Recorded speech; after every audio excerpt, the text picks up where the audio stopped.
Mawuok e gwenge mopogore opogore e kaunti ma Kajiado dwaro mondo jok matiyo e sekta mar limbe omigi luor kod thuolo moromo e sekta no.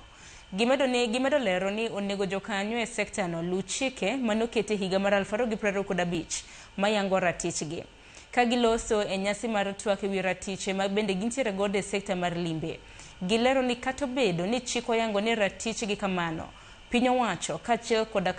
jotatije e sekta no pod orema miyogi thuolo moromo. Sensitize our community in Kajiado County to understand what is their role,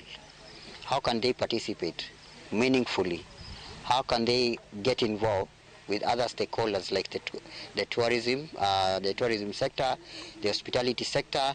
community-based tourism organizations and community leaders. Na tungeomba serikali na wale wengine wahusika waweze kutupa nafasi hata na sisi tuhusike katika kitengo hiyo kwa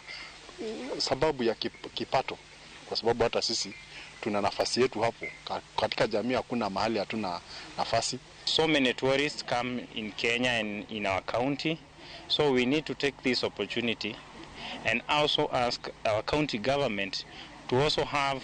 good structures and implement the laws and the act so that we can even have 5% enacted. The training is involving the persons with disability to ensure that they know their rights as from the Person with Disability Act 2025, to also be able to